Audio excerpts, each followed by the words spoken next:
作嚟㗎，係摔嘅動作。呢度攞手，呢度個隻腳咧就埋佢食住佢個位，呢個位就喺度食住佢呢個位，一落一拉個身一轉，哦，就將佢成個摔落地嘅。咁唔係俾咁擺落去，跟住係好靚嘅動作。以為亮一亮相咁樣又係啦，根本呢一個摔嘅動作嚟嘅。啊，所以套拳嘅形成咧就係呢樣咁嘅嘢嚟嘅，只不過係你要點樣係練呢個套拳。啊，套拳就等於一部車，擺喺度，係係一部好好性能嘅車俾你。但係呢部車需要兩樣嘢嘅啫。第一需要油入油，係啦。第二需要一個好嘅駕駛者。你先可以駕馭到呢部車。套拳又一樣啦，一個好嘅套拳擺咗喺度，裏面好多嘢俾咗你嘅。但係你淨係識得打呢個套拳，唔識得了解裏面嘅技擊方法，等於你冇駕駛技術，你駕駛唔到呢個套拳。第二，你冇功力去支持佢，就話你出拳都冇力，咁你點就等於係汽油啦，冇油啦，根本冇油啦。咁你部車就算幾靚擺喺你面前，都係冇用嘅。係啊，所以好多人唔了解。而家我覺得出邊練功夫、練中功夫嘅人咧，通常就係得部車嘅啫。係啦。其餘嗰兩樣嘢欠奉嘅。係咁早咧，我睇見網上面佢哋所謂投票最戇居拳法，中國拳法係第一。最戇居拳法，中國拳法第一位啊！係啦，因為佢一般咧就第一，佢唔了解中國功夫先。係。第二，因為佢俾佢喺眼前見到實在太多啲唔識玩中國功夫嘅人喺度。係，因為佢哋只係覺得係玩一套拳咧，已經 OK 啦。有啲人係話練幾多套拳，為榮，同埋係嘛練咗幾多套拳係高手。我學咗呢套拳，我就係高手噶啦。有啊有，但係有呢啲人在啊，話喂，整套拳俾你教完之後就以為天下無敵噶啦嘛。係啦，根本最低級嗰套拳都係最犀利，只要能夠你做得佢好好。我一步前七，我能夠做得佢好嘅，我都可以出神入化。係嘛？所以你個呢個一個心態咯。所以最緊要係練到個練拳腳套拳嘅心態。咁呢度有一句詩嚟講咧，係講個練套拳嘅心態，我覺得係幾好。咁想同大家分享下嘅。呢個係羅漢門嘅計言。OK。係啦。嗱，佢前面講咗幾句出嚟咧，即係成首詩我費事背晒出嚟啦。講幾句就空室獨操而面對勁敵，而每一動作如讓切身。即係我哋練套拳嘅時候個心態就係話。你每個招每個動作都要對住個敵人嘅，即係有個假想敵喺面。假想敵冇錯啦，即係等於西洋拳你哋講擊影，對個影嚟咁嚟擊。咁我哋打套路亦都一樣。每個動作你都可以對個敵人嚟做。譬如講立手鎖喉，哇！風就唔可以話咁樣。咁你都係做唔到個動作啦。對方手打埋嚟，你要咁我對方一拳係打我邊個位置？佢梗係擊打我面門嘅，係嘛？我上手，我一定喺個面門上面嘅，保護到自己塊面。係啦，即係唔會嗱，好多嘅人咁樣立乜嘢咧？係嘛？諗住對方空襲佢咧，可能。因為對方一定，但係你睇到一上呢度，一手立或者一拖落去啦，啱啱好捉碗捉爭，一個碗位一個爭位，一拖到埋嚟個頭一定係呢度一鎖。立咗佢一頂住佢，哇！即係成個動作你好流暢，係做到個係打人嘅動作，打人嘅動作同埋一個挑手，亦都好得意。我見到人挑手咁樣挑，咁樣拍一拍咁啊！嗱，如果做一個咁嘅挑手嚟講咧，係永遠係唔啱嘅。對方擊打你呢度，你挑到呢度，等於你一拳打到呢度，我挑到呢度。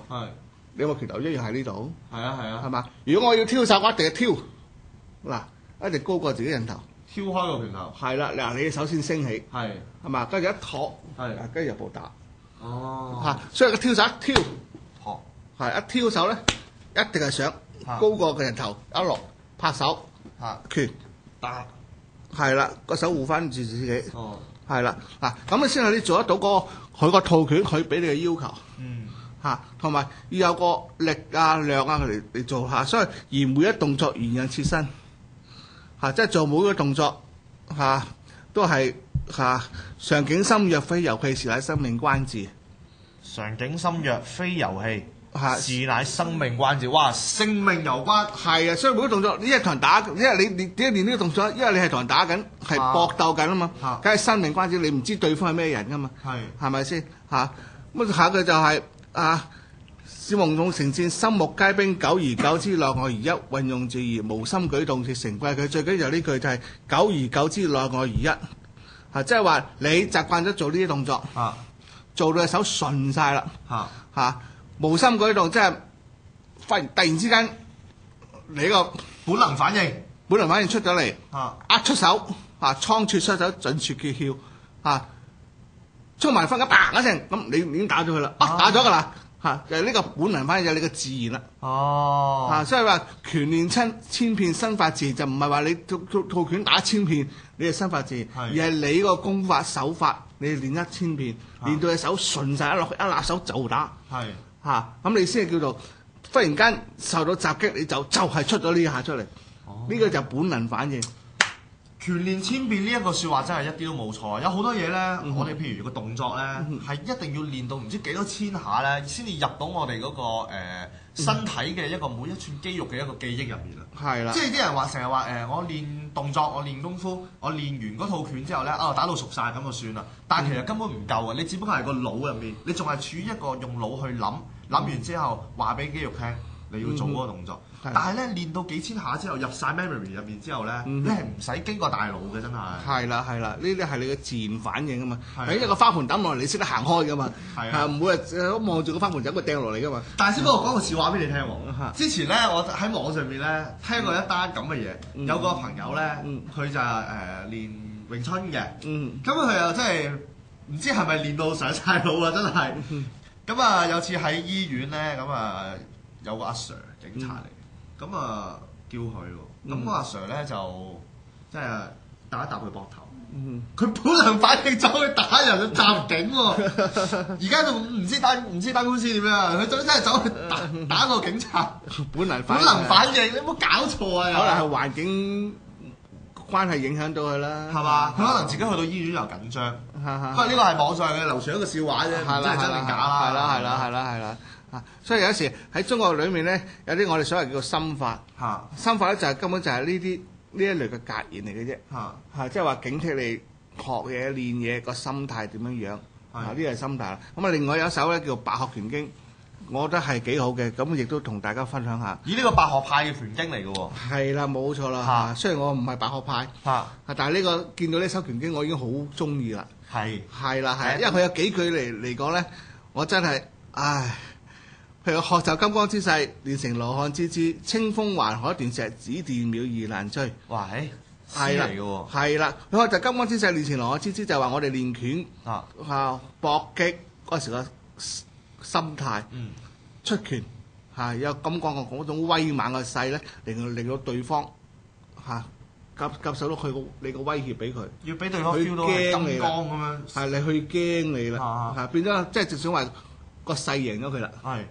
個勢贏咗佢，驚咗你，佢贏咗佢嘅勢啦。所以佢金剛個姿勢啦，羅漢之姿。咁羅漢裡面佢個謹慎啦，佢個動作啦，又變咗係每做嗰個動作。雖然我又好剛猛，我唔係有錢冇學打死霸走嗰隻，我動作係好謹慎，有計劃性去做一樣嘢嘅。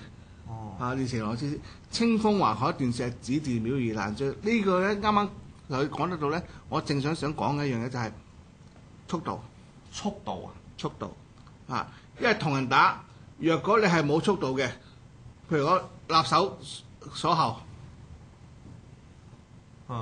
冇勢冇性，我係威脅唔到你嘅。你當我多餘嘅，你飲杯咖啡唔睬我啦。但我一立落去，咁你一定要睬我啦。